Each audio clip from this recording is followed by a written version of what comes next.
Po, dito na po tayo ngayon sa farm ni Ate Marlene. Ayan po yung kanyang Marlene Fumar po. Ayan po yung kanyang nyug. Ang lalaki, ang daming bunga. Yan, ang daming bunga po. Papunta po tayo ngayon sa bahay niya. Ayun, yan po yung kanyang bahay. Ayun po ay mga punong nara. Ayun, may mahogani. Yun, ang lalaki na ng mga tanim. Makalbo yung kalamansi.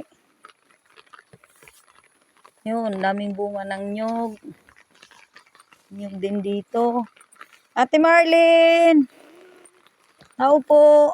Dito pala kayo ha. O, yan. Yung pala ang bahay nyo. Naulan po. Abutan kami ng ulan. May tatanong po pala kami sa inyo. Kamusta po kayo? Ito, nandito pa rin. Kahit matanda na. Senior na no? Dito na Dito na po kayo nabot ng senior. Pagka-senior. So, itong bahay ninyo. Dito. Yan ang bahay ha. Pwedeng makikitulog dito. Nabutas na yung bubong. Butas na yung bubong sa katagalan. O, papalit-palit na po ano. No, kumusta naman po ang buhay dito? Sino pong kasama nyo pala dito? Yung asawa ko. Ang kasama ko dito. At saka isang anak. Yan. Wala pang asawa. Matanong ko po, ilang taon na po kayong nagsaka? Dito medyo matagal na rin kami dito na nagsasaka. 2002 pa kami dito.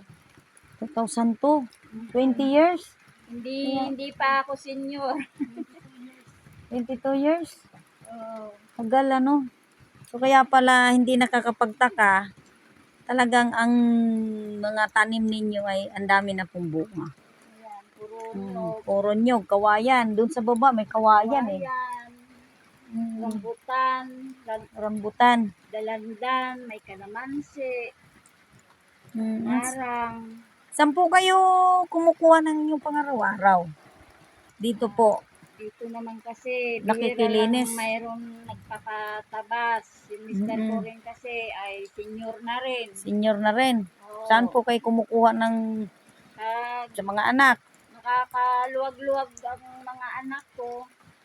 Kahit pa paano, binibigyan kami ng konti pang namin, pangkain dito. Kasi puro lang naman kami dito kamuting kahoy at kamuting baging.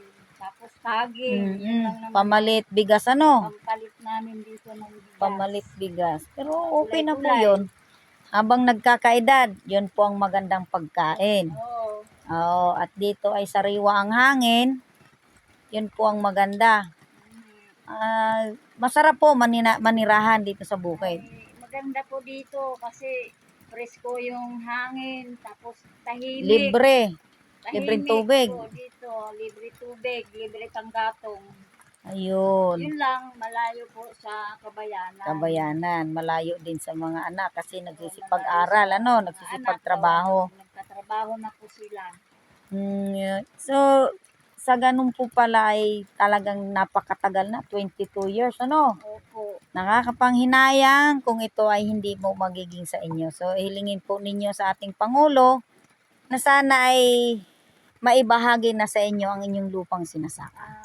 Hinihiling ko naman sana sa Pangulong Bongbong na sana naman mapansin tayo rito kasi marami po kami na mga kasamahan na inaasam-asam na namin na maibigay na po ito sa amin na aming minimithi na dito po sana ipagkaloob na niya at maawa naman siya sa mga naninirahan dito. Kasi marami po kami dito na naninirahan na at mas marami po rin dito yung mga senior na. Halos dito senior na, senior. no?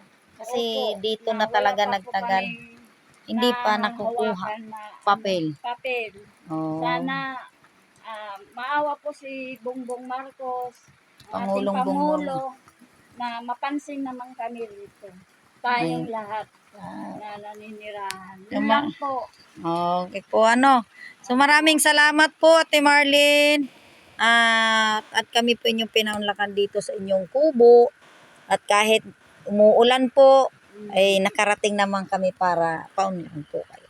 Opo. So, marami pong salamat, Ate Marami pong Marlene, sa salamat inyo. din